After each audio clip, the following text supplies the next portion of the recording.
Hello and welcome to my YouTube channel. So today we're going to be talking about a new comic book that's just come out called Batman Last Night on Earth. So this comic book, before we get into it, I'm going to need to go into a bit of backstory and show you the trailer.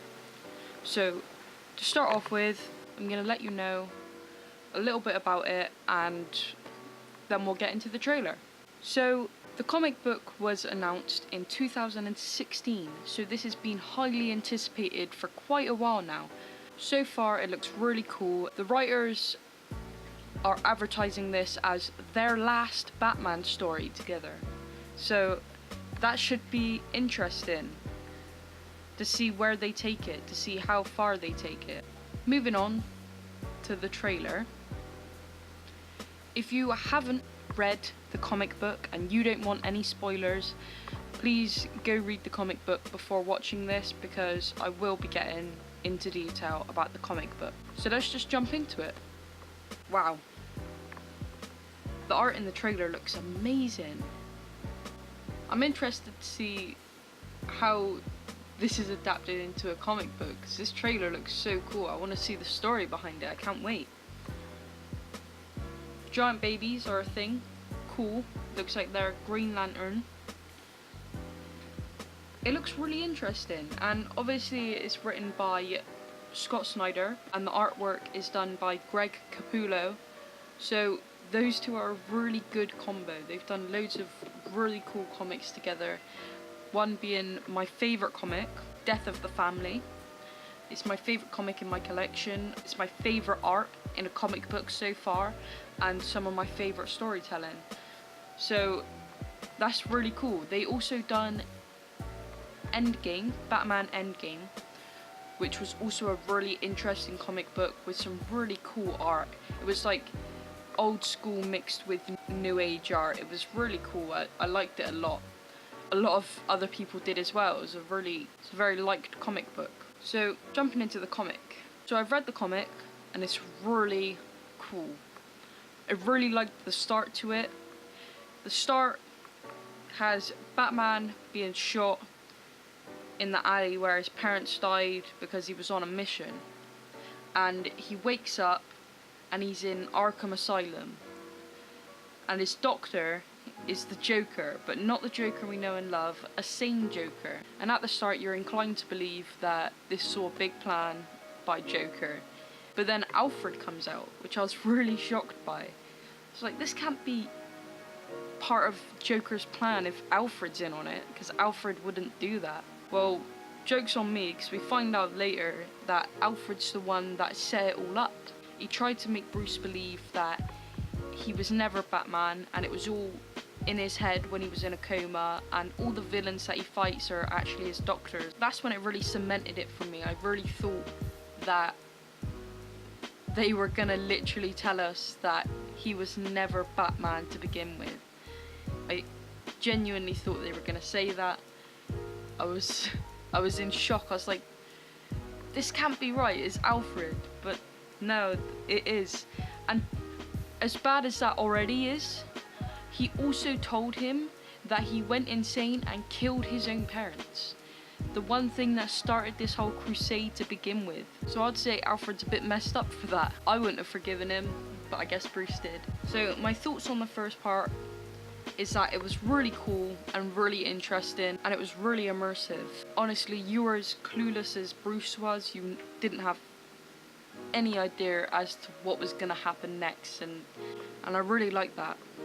Personally, I feel like they could have stretched it out a bit more and took it a bit further, because it was really cool and it had so much potential to be taken that step further, in my opinion. But I guess they're the creative minds, so they probably know what they're doing more than I do. So once Batman figures this out, he's like, I'm out of here, sorry Alfred, but I've got to go. And he walks out and he finds Joker's head in a jar, and he's alive. And I thought this was really cool because it's like a whole new dynamic for the two. They still have the Joker being annoying and Batman being pissed off dynamic, but Joker's just like this harmless head with no body. I did crack up a few times at the jokes that Joker told, I'm not gonna lie, I found it quite funny. Which was also another nice feature, because they're in quite a dreary, dead, like, post-apocalyptic land, and it was a nice bit of comedic relief in that scenario. I feel like their dynamic was a really important part of making this comic so great, and a huge part in why I enjoyed it so much. I also feel like Batman looked really cool walking around holding Joker's head in a jar whilst he fights giant babies. We'll get into that in a minute. He just looked so cool, kicking ass.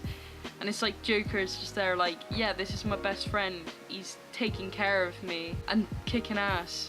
So I thought like that was a really cool dynamic. On to the next interesting part.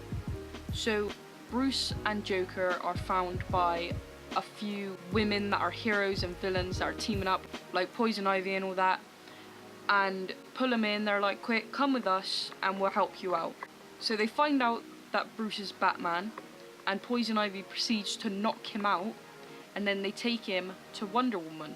Now, what's interesting about Wonder Woman is her hairstyle. I do really like the art in this comic book. It might be some of my favourite art yet. It might surpass Death of the Family, to be honest with you. But I did not like her hair. I guess it makes sense because it's like post-apocalyptic, badass hairstyle. She's been through a lot. Her hairs went all Mad Max to go with all her scars across her face, which is really cool. You can really see how much she's been through.